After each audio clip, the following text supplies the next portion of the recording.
ఓం మహాగణాధిపతయే నమః. ఓం గురుభ్యో నమః. ఓం శ్రీమాత్రే నమః. పరమేశ్వర స్వరూపమైనటువంటి జ్యోతిష, వాస్తు మరియు ఇతర అనేకమైనటువంటి శాస్త్రములను మనకు అందించినటువంటి మహర్షులకి నమస్కారం.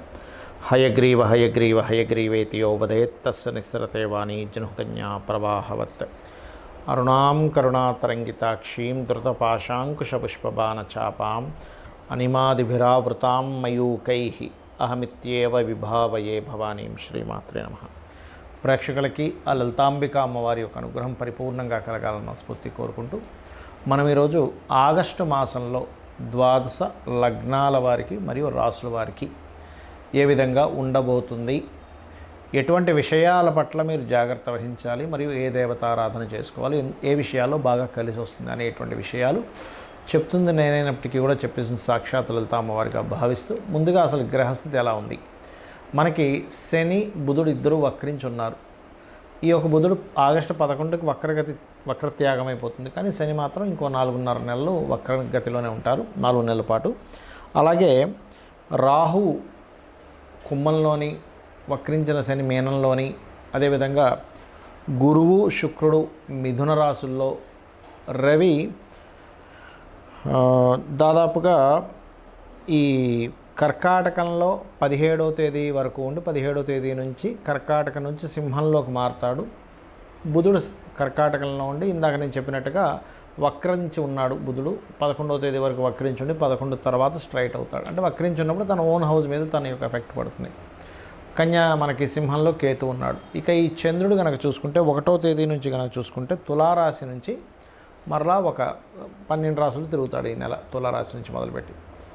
సో ఈ యొక్క గ్రహస్థితిని అనుసరించి ఎవరెవరికి ఎలా ఉంటుంది అనేటువంటి విషయాలు మనం ఇప్పుడు తెలుసుకుందాం. కన్యా లగ్నము, కన్యా రాశి. కన్యవారికి కనుక చూసుకుంటే మీకు లగ్నంలో కుజుడు ఉన్నాడు. ఈ కుజుడు ఏంటంటే సర్వసాధారణంగానే కొంతవరకు స్ట్రెస్ అనేటువంటిది ఇస్తాడు, అందులో ఎటువంటి సందేహం లేదు. అలాగే మరొక విషయం ఏంటంటే శత్రువు, నిగూఢమైనటువంటి శత్రువులు, ఎందుకంటే అష్టమాధిపతి కదా, సీక్రెట్గా ఉండే శత్రువులతో కొంత ఇబ్బంది అనేటువంటిది ఏర్పడుతూ ఉంటుంది. ఆ యొక్క విషయాల పట్ల కాస్త జాగ్రత్తగా ఉండాలి. మీరు ఎట్టి పరిస్థితుల్లో కూడా 3 మరియు 4వ తేదీలు అగ్రిమెంట్స్ ఎవరితోనైనా కమ్యూనికేషన్ చేసేటప్పుడు, ఏదైనా రాతకోతలు రాసుకునేటప్పుడు అన్నదమ్ముల వరుస వాళ్ళతోనే, అక్కచెల్లెల వరుస వాళ్ళతోని కాస్త జాగ్రత్తగా ఉండండి.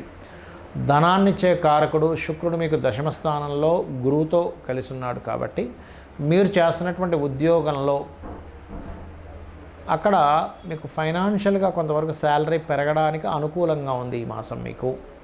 అలాగే మరొక విషయం ఏంటంటే ఇక్కడ కుజుడు 3వ అధిపతి లగ్నంలో ఉన్నందుకు కొంచెం ధైర్యంగా కొన్ని విషయాలు ధైర్యంగా చేస్తూ ఉంటారు. కాకపోతే కొంత వేడి, బాడీ పెయిన్స్ ఇవి కూడా వస్తూ ఉంటాయి. ఆ విషయంలో కొంత జాగ్రత్తగా ఉండాలి.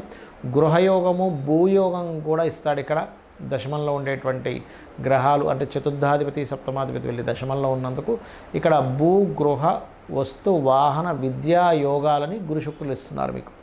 అలాగే దీంతోపాటు మీకే కాకుండా మీ యొక్క జీవిత భాగస్వామికి కూడా వివాహం అయినట్లయితే వారి పేరు మీద కూడా ఏదైనా ప్రాపర్టీ తీసుకోవడము, నగలు, వాహనాలు తీసుకోవడము, లేకపోతే గృహం తీసుకోవడము, వారు ఏదైనా కొత్త కోర్సెస్ చేయడానికి ఇప్పుడున్నటువంటి గ్రహస్థితి చాలా చాలా అనుకూలంగా ఉంది. కాకపోతే సప్తమ స్థానంలో శని ఉన్నందుకు, లగ్నంలో కుజుడు ఉన్నందుకు ఇక్కడ కొంచెం వివాహ నిర్ణయాలు తీసుకోవడం మాత్రం సరైనటువంటి సమయం కాదు. ఇప్పుడు కొంతవరకే బాగుంది, ఎందుకంటే సప్తమాధిపతి దశమంలో శుక్రుడితో ఉన్నందుకు కొంత అనుకూలంగా ఉంది. కానీ సప్తమంలో వక్రించిన శని ఉన్నాడు కాబట్టి కొన్ని సందర్భాల్లో ఈ వీళ్ళతో సంబంధం సెట్ అయిపోతుంది అని అనుకుంటేనే మళ్ళీ అది క్యాన్సిల్ అవ్వడం, ఇటువంటివి జరుగుతూ ఉంటాయి. కాకపోతే 6వ స్థానంలో రాహువు శని ఉన్నందుకు శత్రువుపై జయాన్ని, పరాక్రమాన్ని, మీరు ఏదైతే అనుకుంటారో చేయాలని అది చేయడానికి అనుకూలత అనేటువంటిది ఉంటుంది. ఇక మరొక విషయం ఏంటంటే ఇక్కడ గమనించుకున్నట్లయితే 12వ స్థానంలో కేతు ఉన్నందుకు ముఖ్యంగా ఆదివారాలు ఇన్వెస్ట్మెంట్స్ చేసేటువంటి విషయాల పట్ల కాస్త జాగ్రత్తగా ఉండండి. 17వ తేదీ నుంచి రవి ఓన్ హౌస్లోకి వస్తున్నాడు కాబట్టి, రవి ఇగో క్లాషెస్కి కారకుడు కాబట్టి కొత్తగా వివాహమైన వారు అనవసరమైన ఇగో క్లాషెస్ నుంచి కొంత దూరంగా ఉండండి. వీలైతే ఉలవలు మరియు గోధుమలు దానంగా ఇవ్వండి. వివాహ జీవితంలో మరింత బాగుండాలి అని అనుకుంటే ఓం శివకామేశ్వరాంకస్త శివాస్వాధీన వల్లభాయై నమః అనే నామస్మరణ చేయండి. లలితా సహస్రనామాల్లో అది మోస్ట్ పవర్ఫుల్. ఖచ్చితంగా ఇద్దరి మధ్యన అన్యోన్యత పెరుగుతుంది. జాతక చక్రాన్ని చాలామంది కేవలం గోచార ఫలితాలు మాత్రమే రూల్ చేస్తాయి అనుకుంటారు. గోచార ఫలితాలు కొంతవరకు రూల్ చేస్తాయి. మిగతా నవగ్రహాలు ఇక్కడ చాలామందికి ఏంటంటే అపోహ, ఏమంటే శనే బాధనిస్తాడు అనుకుంటారు. కాదండి, ప్రతి గ్రహము కూడా మనకి చక్కగా మంచి పని చేసి పెడుతుంది, ఇబ్బంది ఇస్తుంది. అంటే ఎలాగా ఇబ్బంది అంటే తన స్వయంగా తన ఇష్టం వచ్చినట్టుగా ఇవ్వడం కాదు, మన కర్మ పూర్వజన్మలో చేసుకున్నటువంటి కర్మ ఆధారంగా ఆ యొక్క ఫలితాలు జరుగుతూ ఉంటాయి, గుర్తుపెట్టుకోండి. అయితే ఇక్కడ మీరు గమనించినట్లయితే ఈ యొక్క గ్రహాలు ఏవైతే ఉన్నాయో ప్రధానంగా మన చూసుకోండి, మనకి నవగ్రహాలు రవి నుంచి కేతువు వరకు ఆ ఉన్న కండిషన్ బట్టి, అంటే ఉదాహరణకి మీరు లైఫ్లో ఎప్పుడు బాగా డిప్రెస్గా ఉంటున్నారు, ఎదగలేకపోతున్నారు అంటే మొట్టమొదటిగా మీ లగ్నాధిపతి ఎవరో గుర్తించండి. లగ్నాధిపతి ఎవరో ఆ యొక్క అధిష్టాన దేవతకి దీపారాధన చేసుకోవడము, లేకపోతే 12 లగ్నాల్లో ఏ లగ్నమైందో ఆ గ్రహానికి దీపారాధన చేస్తే ఖచ్చితంగా మీరు పేరు ప్రఖ్యాతులు సంపాదిస్తారు. దాంతోపాటు రవిగ్రహం ఎలా ఉందో చెక్ చేసుకోవాలి. మీకు మీరుగానే చూసేసుకోవచ్చు. ఇది మనమేమి దాని గురించి ఒక పెద్ద లక్షలు వేలు ఖర్చు పెట్టాల్సిన అవసరం లేదు. మీకు మీరుగానే నెట్లో కొడితే మీ లగ్నం ఏంటంటే డేట్ ఆఫ్ బర్త్ టైం కొడితే మీ లగ్నం వచ్చేస్తుంది. మీది పలానా లగ్నము, మీ లగ్నానికి అధిపతి దాని వస్తుంది. అంటే ఇప్పుడు మీకు తెలియదు అనుకోండి, ఉదాహరణకి మేషము అనుకోండి, మేషానికి వృశ్చికానికి కుజుడు కుజగ్రహం దగ్గర, వృషభానికి తులాకి శుక్రుడు, బుధుడు మిథునానికి కన్యకి బుధుడు, కర్కాటకానికి చంద్రుడు, సింహానికి రవి, ధనుర్మీన లగ్నాలకి గురువు, రాసైన లగ్నమైన గురువు అవుతాడు. మకరము మరియు కుంభానికి శని. దీంతోపాటు లగ్నంలో ఒకవేళ రాహు కానీ కేతు కానీ ఉంటే వాటికి కూడా చేసుకోవచ్చు. లగ్నంలో ఏదైనా గ్రహం ఉంటే ఆ గ్రహ ఆరాధన, ఆ గ్రహానికి దీపం పెట్టుకుంటే కూడా మీరు లైఫ్లో ఎదుగుతారు. అదేవిధంగా మీ ధనాధిపతి ఎవరు, ఎంతసేపు ఎల్నాడ్సిన వచ్చిందండి, కాల్సప యోగం ఉందని అందుకే నేను ధనం సంపాదించట్లేదు కాదు, మీకు లక్ష్మీ యోగాలు, ధనయోగాలు ఎంత ఉన్నాయి, ఏ మార్గంలో వెళ్తే మీరు చక్కగా ధనాన్ని సంపాదించి మీ యొక్క జీవితాన్ని ఉద్ధరించుకోగలుగుతారు, పేరు ప్రఖ్యాతులు తెచ్చుకోగలుగుతారు అనేది మీ ధనాధిపతి, పంచమాధిపతి, భాగ్యాధిపతి, లాభాధిపతి, దశమాధిపతి వీటిని చూసుకోవాలి. అంటే వీటిల్లో మీకు ఎలా ఉంది అంటే వ్యాపారంలో బాగుందా లేకపోతే ఉద్యోగంలో బాగుందా అని చెక్ చేసుకోవాలి. అదేవిధంగా మీరు మీ యొక్క జన్మజాతకంలో ఒక్కొక్కసారి చూడండి, అన్నదమ్ములు సహకరించారు, లేకపోతే మీరు చేసే ఏ ప్రయత్నమైనా ఫెయిల్ అవుతూ ఉంటుంది. అప్పుడు 3వ అధిపతిని అసలు మీ జన్మజాతకంలో అసలు గృహయోగం ఉందా లేదో చెక్ చేసుకోవాలి. చాలామంది తెలియక గృహయోగం లేనటువంటి వారు బలవంతంగా ఏదో స్థలాన్ని తీసుకున్నప్పుడు వాళ్ళు డౌన్ఫాల్ అవుతూ ఉంటారు. అలా లేనప్పుడు మీ జీవిత భాగస్వామి లేదా మీ పిల్లల పేర్ల మీద కొనుక్కోవాలి. వెహికల్ కొనుక్కున్నా దాని ఎఫెక్ట్ చూపిస్తూ ఉంటుంది, గుర్తుపెట్టుకోండి.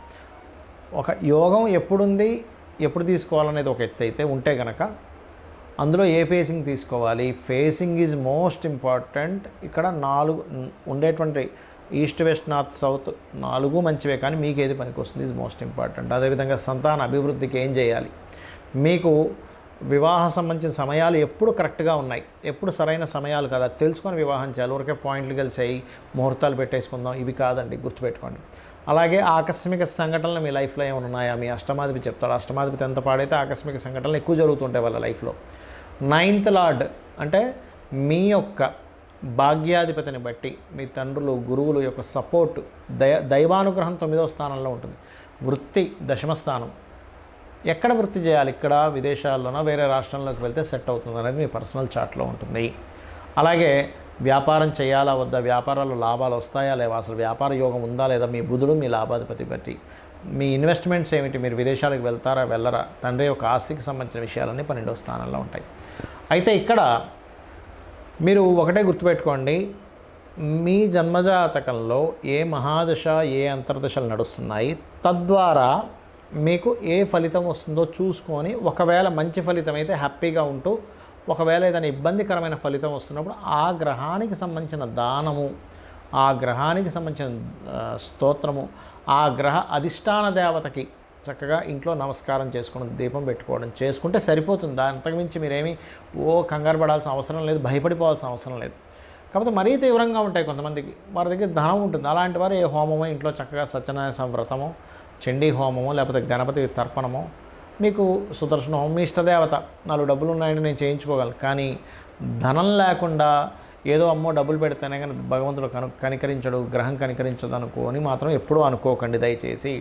భక్తి ప్రధానము, అమ్మవారికైనా భక్తే ప్రధానం. మీరు 1,00,000 రూపాయలు ఖర్చు పెట్టి పూజ చేసినా భక్తిగా కూర్చోబడితే 1,00,000 కాదు కదా, 10 లక్షలు కాదు కదా, 10 కోట్లు ఖర్చు పెట్టి మీరు పూజ చేసినా అనుగ్రహం ఉండదు, దేవతా అనుగ్రహం. భక్తే ప్రధానం. భక్తి, శ్రద్ధ, దేవత ఉందనేటువంటి పూనికతో మీరు ఏదైనా చేయండి, మీ యొక్క తలరాతను మార్చేటువంటి శక్తి అమ్మవారికి ఉంటుంది. శ్రీమాత్రే నమః.